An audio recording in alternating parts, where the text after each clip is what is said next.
KSRTC ಮತ್ತು ಖಾಸಗಿ bus ನಿಲ್ದಾಣಗಳಲ್ಲಿ ಪ್ರಯಾಣಿಕರಿಗೆ ಸಿಹಿ ಸುದ್ದಿ. ಜಿಲ್ಲಾಡಳಿತದಿಂದ ಪ್ರಯಾಣಿಕರಿಗೆ ಆಟೋ ಪ್ರೀಪೇಡ್ ಕೌಂಟರ್ ಆರಂಭ.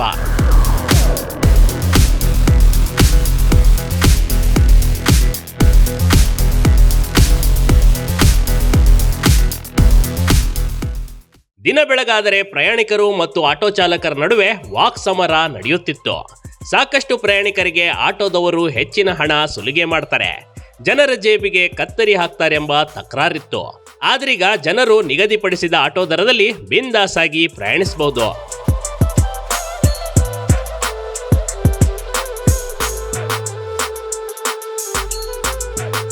ಅಂದಹಾಗೆ ಈ ರೀತಿ ಪ್ರಯಾಣಿಕರ ಸ್ನೇಹಿ ಆಟೋ ಪ್ರೀಪೇಡ್ ಕೌಂಟರ್ ಸರ್ವಿಸ್ ಆರಂಭವಾಗಿದ್ದು ಶಿವಮೊಗ್ಗದ ಕೆಎಸ್ಆರ್ಟಿಸಿ ಮತ್ತು ಖಾಸಗಿ ಬಸ್ ನಿಲ್ದಾಣದಲ್ಲಿ ಕಂಡ್ರಿ.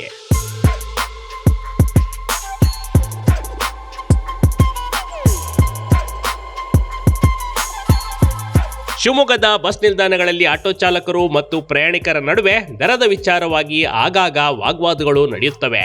ಆದ್ರೀಗ ಆಟೋ ಪ್ರೀಪೇಡ್ ಸರ್ವಿಸ್ನಿಂದ ಪ್ರಯಾಣಿಕರಿಗೂ ಅನುಕೂಲ ಮತ್ತು ಆಟೋ ಚಾಲಕರಿಗೂ ಕಂಟಿನ್ಯೂ ಟ್ರಿಪ್ ಸಿಗಲಿದೆ.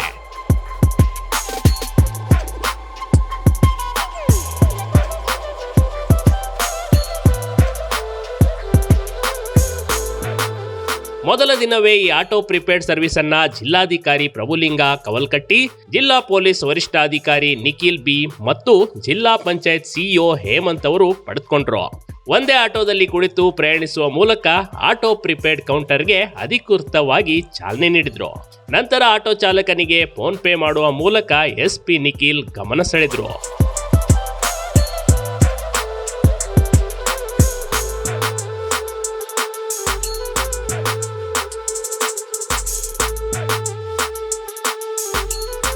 ಈ ದೃಶ್ಯ ನಿಜಕ್ಕೂ ನೋಡುವಂತಿತ್ತು ಕಣ್ರಿ.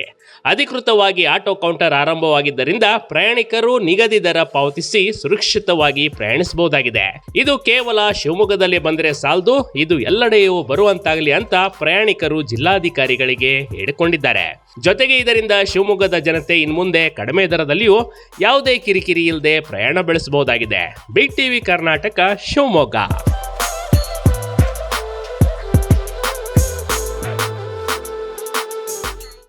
ಟಿವಿ ಕರ್ನಾಟಕ ಯೂಟ್ಯೂಬ್ ಚಾನೆಲ್ಗೆ ಈಗಲೇ ಸಬ್ಸ್ಕ್ರೈಬ್ ಮಾಡಿ. ಧನ್ಯವಾದಗಳು.